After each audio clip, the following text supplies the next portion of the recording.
training. She is recognized for her straightforward, no-nonsense approach and her ability to bridge the gap between complex technology and policy and citizen-centric governance. Thank you, ma'am, for being here. We have, Shri Pani is not there yet. He'll be joining us in some moment. We also have Anshuman ji, the director of the Madhya Pradesh government. Just a sec. So he is a dynamic young officer. He is on the path of becoming a future IT secretary of Madhya Pradesh, probably a meaty if he sticks to the service. He is our additional MD of MPS EDC from Madhya Pradesh. Thank you, Anushman ji, for being here. I would like to invite our CEO for Karnataka Digital Economy Mission, who is leading the state's digital economy for the government of Karnataka, Mr. Sanjeev Kumar Gupta, the ISS. Sir, I would request you to be please moderating this session. Thank you to you all. I hand over to you, sir.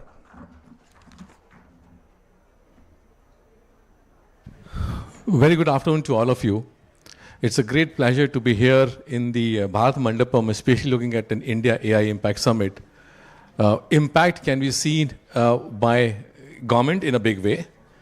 And what else we can aspire to see the executives, the leaders of the government from the great states of India, Karnataka, Telangana, Odisha, Madhya Pradesh, representing the entire India here today.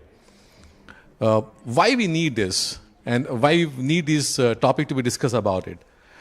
We have seen in our journey of digital transformation. Mr. Fani, welcome. Welcome, Mr. Fani. Yeah, so people do talk about of Bangalore and Hyderabad, but Delhi is not. Delhi is also there in a similar way. Too bad. Traffic within Bharat Mandapam is also, it's absolutely. We require the GPS now to govern to come to the meeting room number 18 as well. Coming back to the topic, the democratization of AI and Bharat story. Why this topic is required for all of us to have a discussion and why we need the great leaders of the government share their perspective on this topic. Today, thankfully, the government of India's initiatives, the state government's transformation job has led to amazing results in the digital stack that has been created across the country. For examples, from farmers to financiers, they have been now leveraging the tech platforms in a big way. Yes, we have seen early results. Examples of UPI, the Aadhaars, the etc. have seen 14 billion transactions happening on UPI, right? Actually, if you see that, we are looking at around 1,400 million citizens in roughly around 700 districts with 22 languages, going to be the largest community of humankind in the world that we're going to serve.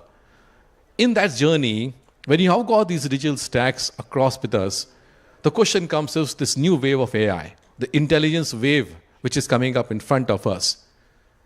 And yes, AI has been blessed, embraced by technology innovators and also by the enterprises a lot.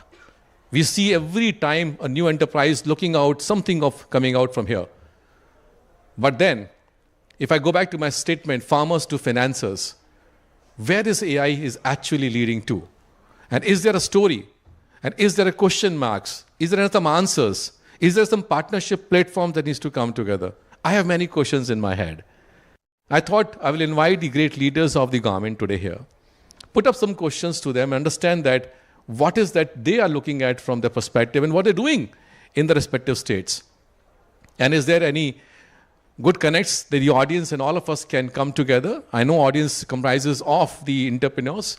Audience also comprises of some think tank players here. Audience is also the student community and some of the people around who is influencing the technology in a big way. So can we connect these examples with all of you? And maybe put up one or two questions that I'll ask from the audience if time permits. State is the symbol of democracy expansion, the democratization implementation, both ways, from the population perspective. India is nothing else but the state governments. And if this has to be seen at that level, my first question goes to, let's say Anshuman ji. I pick up the first question with you right now from Madhya Pradesh.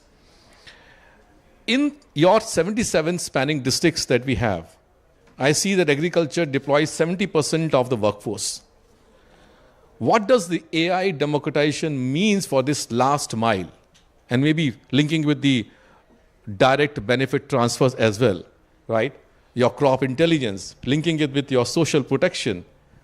Do you see there is something that is happening around or could be done, some examples of those democratization of AI in the real field of 70% of your population in 77 districts, Mr. Anshuman? Thank you, sir. In 55 districts of Madhya Pradesh, you rightly said that agriculture is the backbone of Madhya Pradesh, and we are not looking in case of agriculture, we are not looking just in issuing advisories to the farmers. We are going beyond that. We are like going into the life cycle of agriculture. So for example, suppose I had provided the advisory to a farmer and then he sows something. The first thing he expects from the government is that whatever he sows is digitized or is recorded in the government document somewhere. In local parlance, we call it Girdavari, and earlier the Patwaris used to go to the field and they used to measure how much area is there and what type of crop has been sown there. And based on this, the procurement happens, what is the total expected food that can be produced from that field, and if any disaster struck, then what compensation then they can get. And again, the PM Fasal Bima Yojana is also based on this Girdavari record. So what we have done, this is our fourth cycle. We are now directly using satellite images to automatically tell us using machine learning algorithms that what type of crop has been sown with an accuracy of 95%. So now both the omission and commission both has been removed. Now the farmer does not have to go to the Patwari.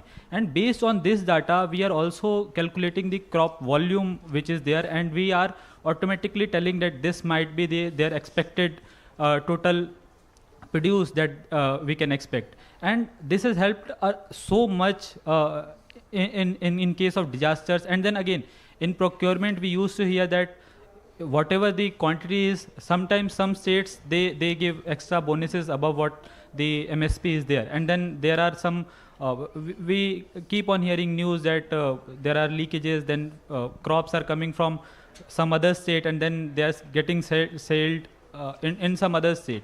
So we have reduced all of these using our machine learning models, and we are in the fourth season. So it has quite matured. Okay. And it has led to some yields also. Have you seen some yields by your crop intelligence system that you developed? Actually, sir, because again, since climate is changing, and then again we have seen that, I will give you an example of soybean farmers. So we have seen that because of changing climate, the rainfall pattern has changed.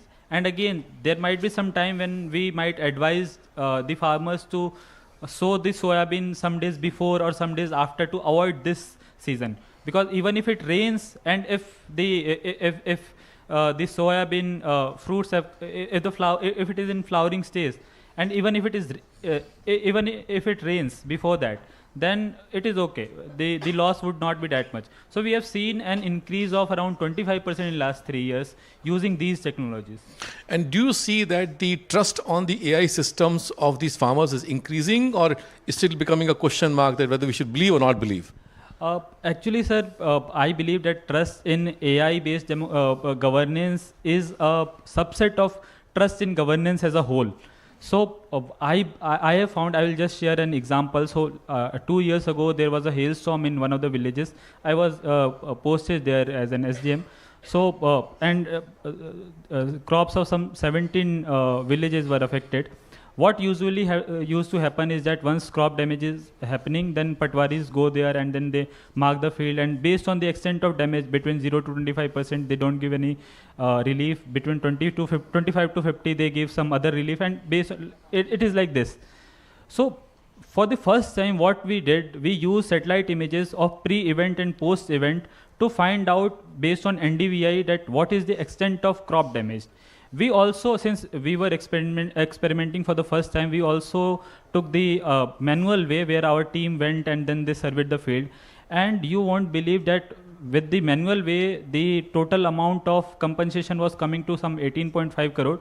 And with this satellite-based exact pinpoint data, we got it at something around 4.5 crores.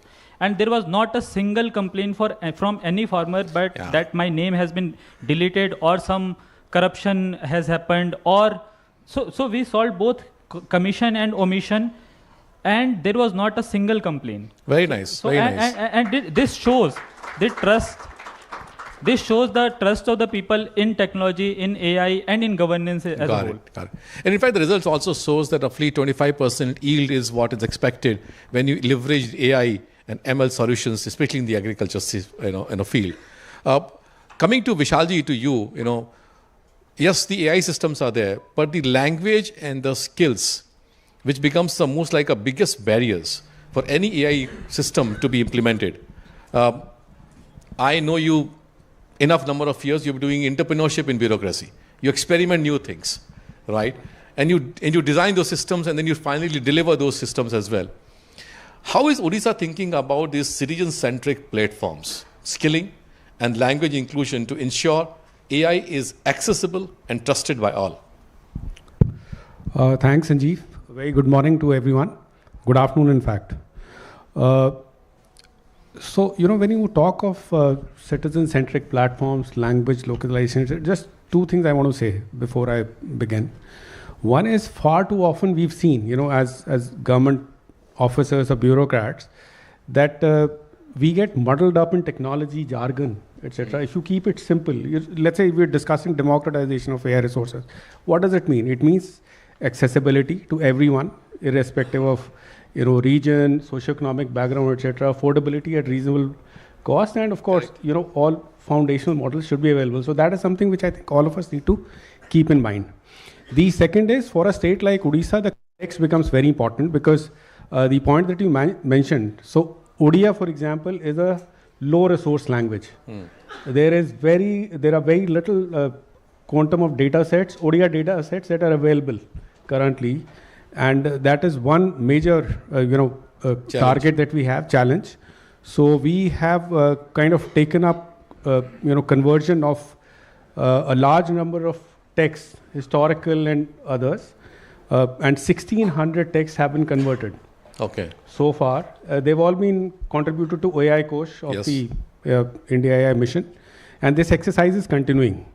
We are also going to be launching a program called Odia Bhashadan very soon.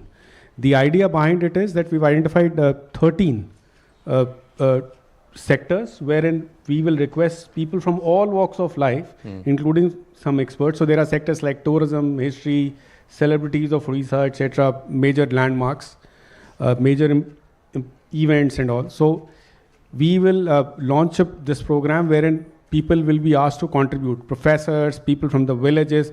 So geography is immaterial, but we want to create a massive, data corpus, which would then be, converted into machine-readable form and made available. So the idea is that more and more language data sets need to be available, because AI is what? Correct. I mean, the more you train on data, the better it becomes. Correct. So that is one. On the citizen-centric platforms, there are a couple of very interesting works that we've taken up. So with Sarvam, we've been having this project on rice fallow management.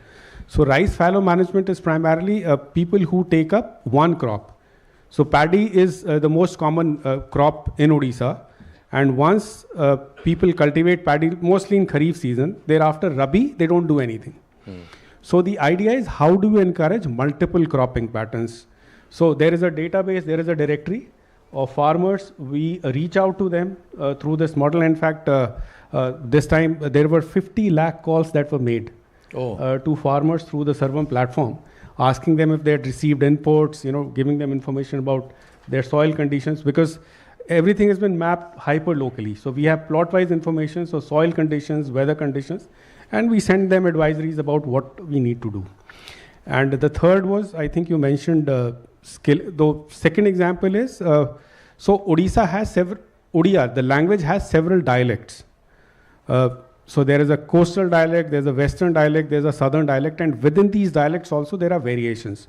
So we've taken up this exercise of, voice-based data sets to be created, district-wise. So, for example, Santali, the way it is spoken in Mayurbhanj could be different from the way it is spoken in Kyunjhar. So capturing, those dialect specific details. So that is on the language side. On the skilling side, again, we are looking at multiple verticals. One is what do we do within the government. So with Vadhwani Foundation, we have tied up for capacity building of the government servants across. So starting from a clerical level to secretary level officers, everybody is getting trained. We have a program called AI for All, which is available free of cost to general public. It's about a 4.5 hour program. It can be completed. And then we are having skilling programs at the institution levels across all our universities. Just 2 weeks back, we launched a program across 12,000 of our schools for high school students, to give them a basic understanding of what AI is. So across the gamut, we're talking of skilling, of citizen-centric platforms, and language is very, very important for us. Lovely. And I hear that you're also collaborating with the universities, especially, to bring them on some of these language data sets coming up together. So correct. Is there any specific project that you're driving upon? So with Odisha University of Agriculture and Technology, for example, agriculture is one of the major priority areas. So we have health, education, agriculture.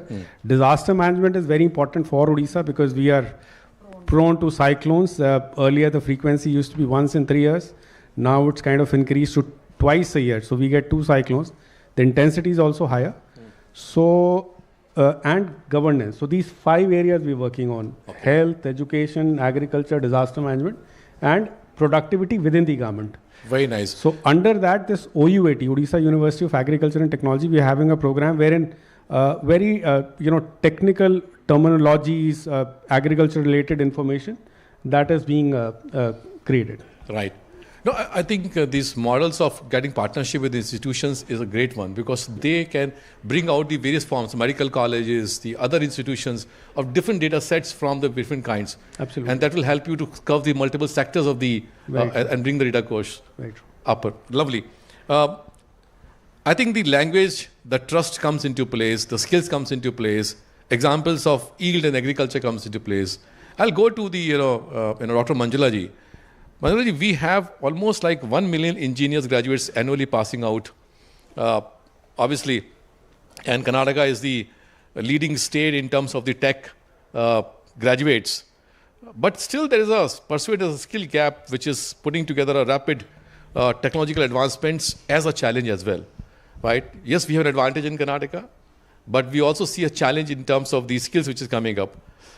Is there any very specific initiatives that the government of Karnataka is driving, which caters to fill this gap? Because all these demands are created, the solutions are coming up, but who will deliver that, right?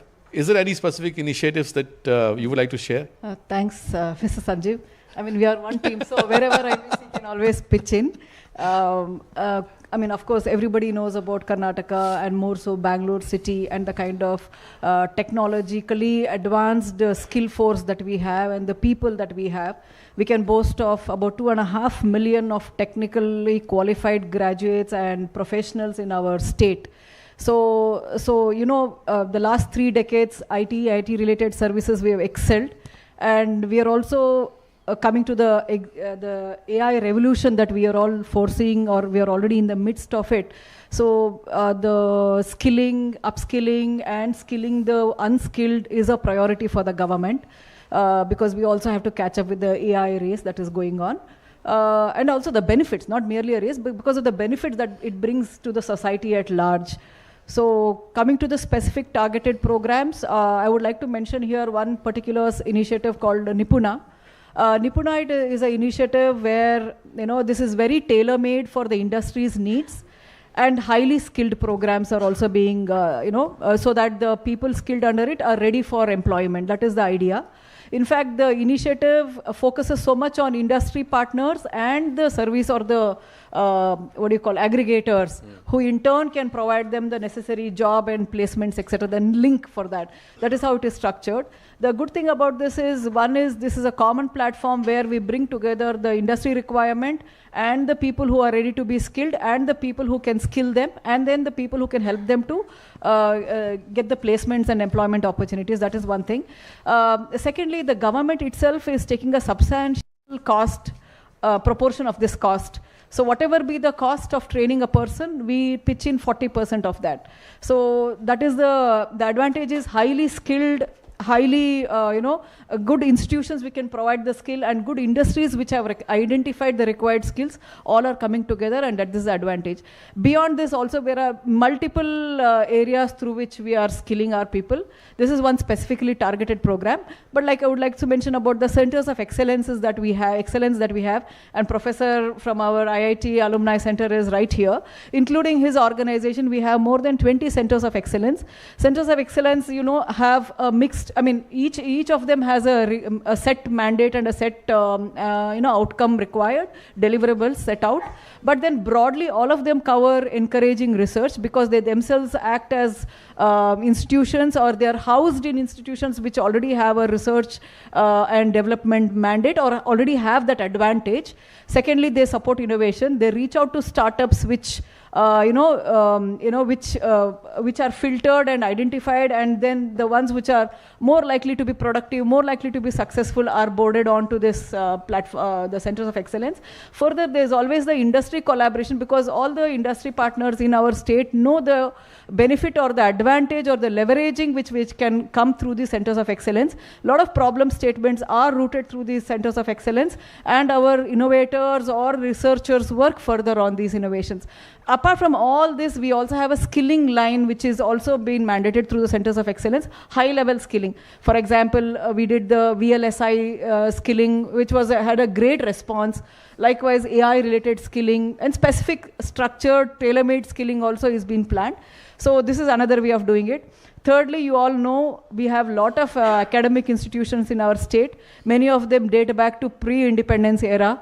And they're all extremely good, extremely academic oriented, and today they're all lining up with the industry requirements. A lot of the institutions, like I name a few, like the RV University or the Manipal University, Alliance yesterday, just last week, they signed up for a quantum computer, a partnership with one of our quantum computer a company which has manufactured the first quantum computer. So they have that kind of alliances. Though what I'm trying to say is, through that also, lot of skilling is happening through the regular academic institutions, but with a structured curriculum. And we have courses, AI, etc., are proper degree courses offered in many of our educational institutions. Beyond this, government institutions, the public institutions also are following the line, precedent set by the private education institutions. A lot of government universities are also aligning with this kind of partnerships. And secondly, our curriculum is also being tweaked. A lot of the universities are going back to their board of governors, whatever the body is, academic body, which decides on the curriculum, looking and reviewing the curriculum, and then structuring it to make it AI and industry ready. That is what we are focusing on. So this kind of a multi-pronged approach. If I've left out something, we can add.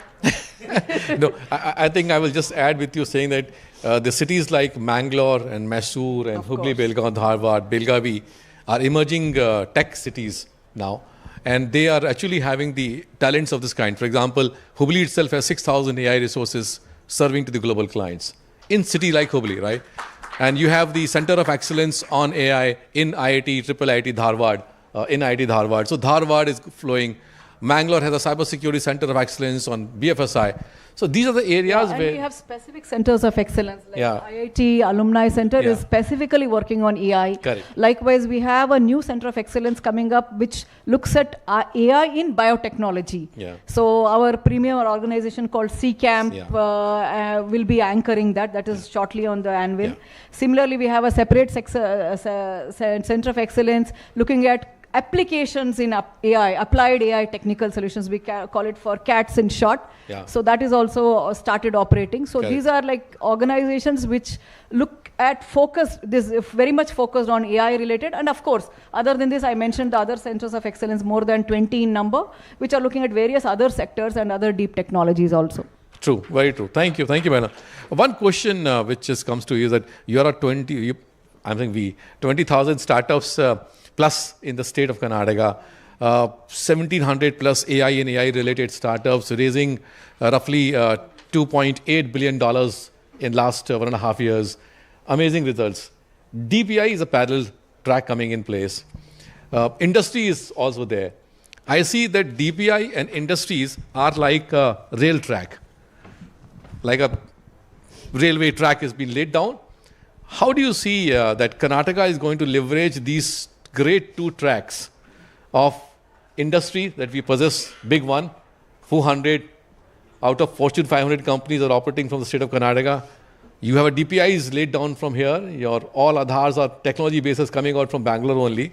How do you see these two tracks built up, leveraging each other for the openness, interoperability, coming out the data privacy acceptance? How do you see this can be, leveraged? No, true. I mean, very valid point, because now there is so much being built based on these kind of data which is available. Like in India can boast about our Aadhaar, the identity platform that we have, and the UPI, which has revolutionized so many solutions based on fintech. So, of course, many of them, Karnataka has directly or indirectly a lot of role that it has played. Apart from all that, this is, of course, there are regulatory mechanisms, there are mechanisms for accessing the data on which solutions are being built. But Karnataka itself can boast of its own lot of data sets which we have. For example, though our department, IT department, doesn't directly handle it, but we have a sister department called the e-governance department, which is a repository of all this data. Like many of the other states have also described how farmer-related interventions have been done, solutions have been found out. Likewise, we have immense number of products which are being rolled out or already rolled out in our state, which has generated enormous data. For example, the fruits data, the farmer produce related data is one data set we have. Likewise, health, status of the citizens is something that we have. Likewise, the public distribution data that we have. Likewise, forest and land resource smart data city that data we have. Smart city data we have, data sets that we have. A lot of this is the base on which a lot of solutions and the AI related models and solutions can be built. So we have created a AI cell within the e-governance department, which also has an initiative, or we can call it as a portal called e-Sahamati. E-Sahamati. So e-Sahamati is a place or a portal where any founder or an innovator or a company who needs to access such data can directly reach out through this portal, through the department, and where they work it out based on the data security and data privacy and then utility and all that will be analyzed, and then the kind of data access is being provided. Okay. So this will be the foundation data set with which many other solutions are being built. Another great thing I should say, which is being developed by our own in IIIT Bangalore, is one of the identity platform which we have built. This is called MOSIP. That is it's an open source identity platform called Modular Open Source Identity Platform. This has been a platform which is readily usable by many nations and states on which they can build their identity platform, like Aadhaar, what our country has. So many African countries and many countries in Asia Pacific region 35 countries is using now. Yeah, they already adopted it. So that was a product which came out of our center of, it's called as Center for Digital Public Infrastructure, which is well within IIIT Bangalore. So it was developed in that center, and these are the few examples which I can quote. Exactly, and I want to take this question. Thank you, ma'am. I want to take this question to all of you. See, the public, digital infrastructure is being put together in a big way by India Stack and Bharat Stack, right? How do you see that this can be leveraged with the innovations by the startup which is coming up in Odisha, in Madhya Pradesh, in Telangana, where you have already a rail track, innovation track is coming in place, government doing something very differently to put two together, enable much more so that the growth of the AI can be leveraged in all sectors of the economy. Any examples, any thoughts? Fani, we'll go with you first. Thank you, Sanjeev ji. First off, I just want to thank everyone for being here, and thanks for this opportunity. I also want to quickly correct my last name is Nagarjuna, so it's got misspelled. So I just want for everybody's benefit. But I do want to take a step back here on the topic of democratization of AI, Bharat story, right? So I believe fundamentally that when the cost of access becomes zero, then it really lays the foundation for democratization in India for any technology, right? But for that to happen, I think what Telangana is doing is taking a step back to put together a holistic approach to invest today to build a leadership position in AI. And starting with structure, policy, ecosystem, and capability. I'll talk about the structure in a bit. And policy-wise, Telangana is one of the first states to put out a comprehensive AI policy in 2024.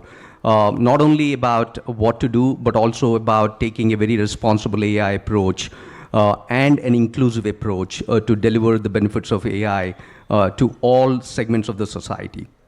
So we have all seen in governance that it begins with policy, right? And then the second part is an ecosystem approach in AI. I don't think any country or any state, for that matter, can take a siloed or an isolated approach and become a leader in this race of AI. I think it requires a holistic ecosystem approach, which is what Telangana is taking, starting with skilling, and startup acceleration, just like Karnataka obviously has been setting an example there. But Telangana is really investing aggressively on the startup acceleration front. And how do you infuse that startup acceleration with the necessary financing? And we have announced a 1,000 crore startup fund of funds, obviously would be catalyzed with the private investments on top of it. And then bring in the industry and academia through a co-innovation and co-research programs, right? All of these are the critical pillars supported by obviously a high-performance compute and cloud infrastructure that is needed. And Telangana has partnered with AWS, and we have announced roughly about a $67 billion investment that AWS would be making in setting up cloud and data centers in Telangana over the course of the next decade, right? All of this is really your ecosystem value proposition that are needed, right? And then the last part is the capability, which is where I started off saying it's the zero cost access. Just like we have the DPI, which is like you started off saying, like putting on the rails on which the states would have to build the last mile applications. That's exactly, I think, what is needed here on the AI front to enable states and individuals and startups to put together the last mile applications that deliver the value, right? But I come back to the S, the spec framework I talked about: structure, policy, ecosystem, and capability. But the structure is very important. I think that's where, having been across the world and having consulted with different governments, I see that throwing this an AI-based innovation ecosystem under a governmental department isn't going to move the needle for the country or for the states.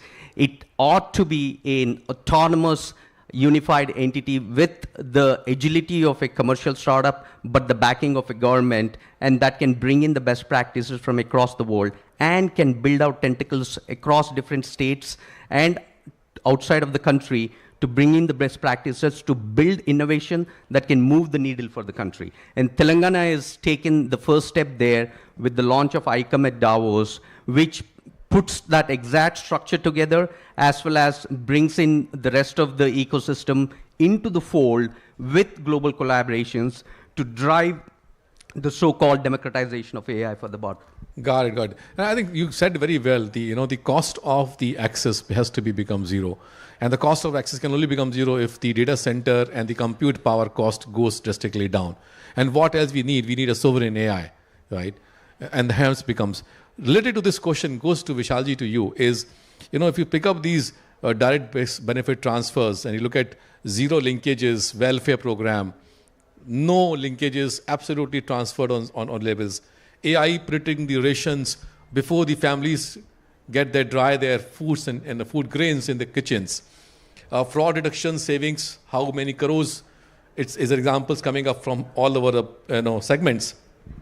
Vulnerable populations identified early through responsible data.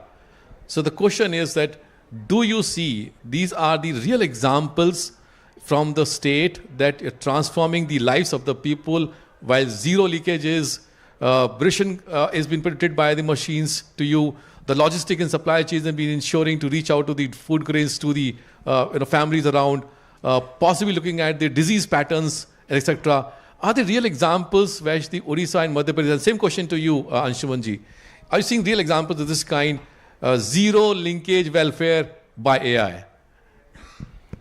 Sanjeev, it's a very valid question, and I totally agree with what you said. I mean, technology can be used in various ways, and of course, AI can enable the zero leakage thing that you're talking of. DBT has, done that to a major extent. And last year we launched, in fact, Honorable Prime Minister launched in Odisha this scheme called Subhadra, wherein a sum of 50,000 is to be transferred to various women.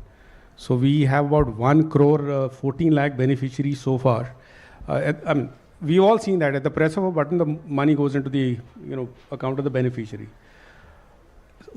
And I remember about 15 years back when I was Municipal Commissioner of Bhubaneswar, we had this major issue of ghost pension holders and ghost ration card holders. So we took up an exercise. It wasn't based on AI, but we used technology, data mapping, and of course some rudimentary elements of what we have in Aadhaar now. So we worked with a large number of software developers to see matching of names, fathers' names, date of birth, etc. And in a city like Bhubaneswar, with a population of about 1.5 million, back then, we were able to weed out something like 2 lakh ghost card holders and beneficiaries. Now, that's a massive achievement for the simple reason that that money, there's always a waiting list of beneficiaries wanting to, get into ration card, being ration card holders or getting pensions. So it goes to people who actually deserve these benefits. So the issue of getting right entitlements, benefits, etc. becomes very important. And moving forward, I think so AI will be able to take it forward in a much stronger and a more structured way. Vishalji, we did one small experiment. One of my startups from Karnataka reached out to me and said, look, we can do your survey in 1 hour, which you'd normally take 1 year. I said, how you will do that? Yeah. He said, no, you give me your data, I'll show you this part. Now, what a survey you can do? I said, how you will do it? Just give me the phone numbers and we will do that. He's here somewhere sitting in the audience, right? Raise your hand and meet them. Okay. What he does is, the AI engine actually gives a call for them, very mature AI engine, have a conversation on surveys with every individual in the local language and get the data inside it and give me the results. So Thursday launch it, Friday morning on my table, full analysis done. Out of which I find out 50% of the numbers were not valid. Right. So I'm now reaching out to the right department and saying, we need to do something corrective measures here. So I think the AI can actually provide a much faster and efficient governance model. Absolutely. Right? Yeah. Which you just showed example of the ration cards as well.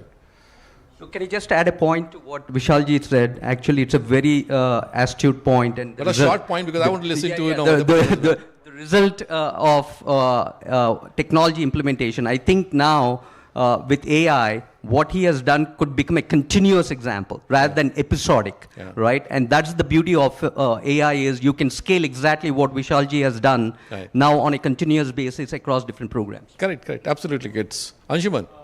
Sir, in Madhya Pradesh, AI in DBT is not an add-on. We don't see it as an add-on, but we see it as a natural evolution of what our DPI currently is.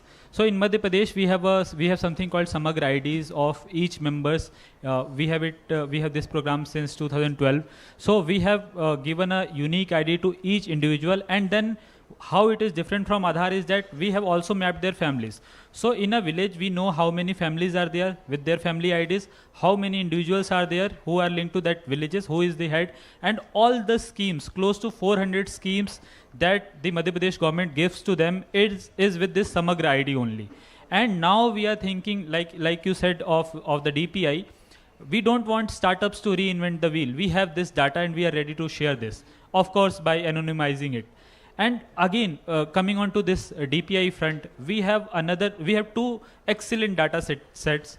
One is Sampada, in which all the land, all the property records, all the property transactions that are happening are now in Madhya Pradesh. They are now fully faceless and fully digital. So right from your home, you don't have to go to any registrar. Right from your home, using Aadhaar-based GBT, you can directly authenticate yourself and do everything. Now what we are planning is to give whole of this data, because again it is a very huge data. There are crores of digital documents that we have digitalized 100%, which are OCR readable, and we are ready to give it to startups and other private sectors. So this was our second offering, and our third offering again in this line was land revenue. So again, land revenue is a major component which in Madhya Pradesh we will be going to digitalize close to all the records by end of this year, right from 1900s to current. So you can trace on a single parcel of land, you can trace what all transactions have happened, what all orders from tehsildars or SDMs or collectors have happened, and right up to present place. So and again, this is very useful because when you see all the litigations that are happening in India are more than 60-70% of the litigations are land based only, and it is one of the core challenges in which you have seen startups like Magic Bricks or something else which are coming, which are predicting what would be the property price of certain area, or they can again in parlance of investment, they think okay, we'll buy this land, and they can predict how much the price can go. So like you were saying, in DPIs, we have multiple sets of such kind of data which we are very open to share with the industry by anonymizing it. And I would urge all the audience, there was a very famous ad by MP Tourism that someone was asking what is in the Madhya Pradesh, and then he said that come in the Madhya Pradesh and then you can see. So I think in IT sector I can tell you all that, please come to Madhya Pradesh, and then you can see at least in front of DPIs, we are willing to share many things if the partners, if they are willing. I think the common thing which is coming out very clearly is that democratization of AI, the Bharat story depends upon obviously the examples, the languages, the skill, the data sets, cost of computation power, and some live examples. Now we have only 6 minutes left, and I have 2 questions to ask. One individually, and very short answers to all of you, please. And the one is general question to all of you, which is one-line statements. So first question to you, madam, is one startup that you think coming out from Karnataka on AI, you would like to take a name today? More than one, actually. Difficult to take one. But then since we are specifically talking about how startups or ideas which have actually, worked on the DPIs and how they have been, effectively done in governance, etc. I would like to mention CoreOver.ai. I think Ankush is there. He is participating today in our pavilion. He's there.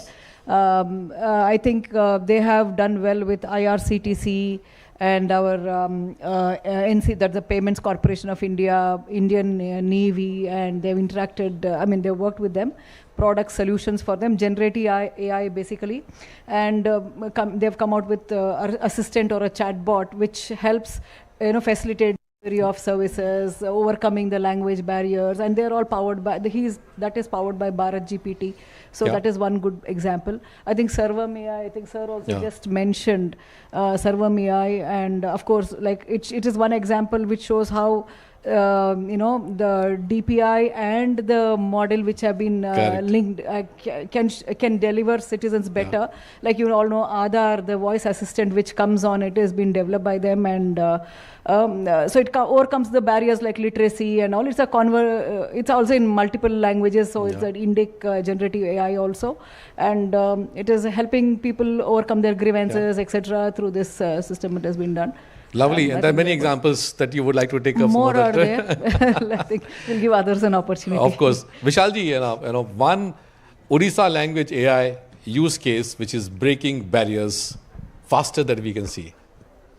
So I spoke to you about the Sarvam use case for rice fallow management. I think that's the one. That's going to be a landmark implementation, and we've already seen very, very good results of that. So primarily, identifying, encouraging farmers to produce more. We'll send you some more startup from Bangalore now to serve you. Please. And to your question, Sanjeev, I think, naming one startup is difficult because each is doing outstanding work in different sectors. Yes. So, for example, in our case, there's healthcare. There is a startup called Remedio. Yeah. They are doing outstanding job for detecting, diabetic retinopathy. Yeah. And similarly for agriculture, similarly for education. So for education, we are working on this tool for Odia reading fluency. Okay. I mentioned about the change in dialect across various districts and regions. So for grade 1 to 8, we are creating voice data sets of students, teachers, etc. across different districts. So that's another startup that's doing very well. Lovely. And I think you have another health startup which is growing very big in the map of India as your Cure. Cure Bay. Cure Yes, Bay. that's doing right. wonderful work. They are, true. Okay. Mr. Fani, one data governance policy that you will suggest from Telangana that other states can look at it. I give you a chance to say that, look, copy me. We've launched something called TGDEX, Telangana Data Exchange, with about 1,100 plus data sets and growing with every passing day. And this is the first of its kind digital public infrastructure on the AI infrastructure data side that we have launched. And it's not only a data exchange, it's actually a complete sandbox with pre-built AI ML models already built into it and providing access. It's almost like I talked about zero cost access. It's for the startups to get in and battle test their solutions and then go out and put them into production. Good, very nice. Anshuman, one bold experiment in service delivery using AI. Sir, Madhya Pradesh is excellent in GIS-based deliveries. So I will just tell you one example. So recently we were tasked with a wonderful work that we had to provide milk to each Anganwadis, and then we have to provide an optimum route from the block headquarters that how each Anganwadi can be served, how many students are there, and how we can provide milk to each of these Anganwadis. So we have, from past 5-6 years, we have developed our own GIS-based engine, routing engine, using an ML-based system that we keep on refining. And then using this, I think in 1 hour, we were able to map all the close to 80,000 Anganwadis of Madhya Pradesh in just 1 hour, and with the optimum route. And then what should be the transport method. So I think that was one of the... That's an example for it. Okay, we'll love to listen more from you on that. One statement from my side I want to make sure is that MSMEs not forget when we look at our own states, because they are the largest backbone of the economy from GDP and also from the employment opportunities, right? I have just done some mathematics on this part. Roughly $1.5 trillion is MSME which is being contributed as a GDP. 30 crores is the employment which has been provided by them. And 10% is the CAGR which is going forward as a growth rate for MSME. My humble request to all of you is, the statistics says that a technological intervention in MSME can lead to 15 to 18% of the growth rate of CAGR, leading to $4.5 trillion of contribution to the economy by 2030 to 33. Technology and enabled by AI can transform this part in a huge way, especially to micro enterprises, right? Please look into this data point. Please look into this and advocate as much as you can. We are doing an experiment called as Jan AI. What we're doing Jan AI experiment is the education institutions, the local industry coming together and finding out a problem. Then there's a mentorship of AI available to solve the answer of that part and run it then and there. So the live projects of the candidate students, the live example solution given to the industry at a very local level with the network of the AI that we can create. And that's called Jan AI program that we have started with. Leverage that as much as you can and also look at. Now the last question to all of you is. We have 10-15 seconds. We'll wind up. Thank you, madam, for this notice. One bold statement from every state about your mission of AI in your state. Madam, we'll go to you, Manjula ji. Human capital is our biggest asset, and why not we harness it? So skilling is something, upskilling, and then providing AI solutions which will make, benefit the society at large is what our mission is. That's what we are embarking on. Okay. Vishal ji, over to you. It's a macro level statement. So Odisha is moving from a mind-driven economy to a mind, M-I-N-E, Oh, because we account for 44% of India's mineral production, 25% of India's steel, and 55% of India's aluminium is produced in Odisha. okay. So from a mind-driven economy to a mind-driven economy. Very nice. Funny, quickly.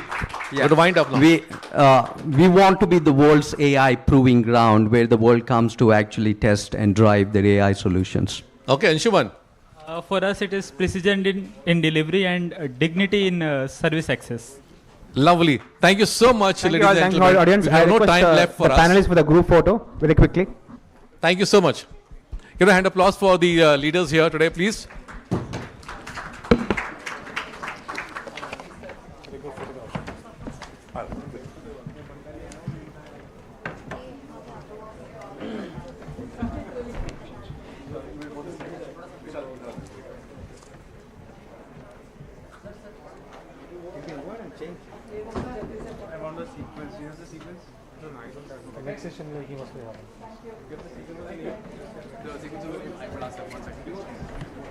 आप मेरे से around 1 घंटे बाद एक बार call कीजिएगा ना, मैं निकलवा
Thank you.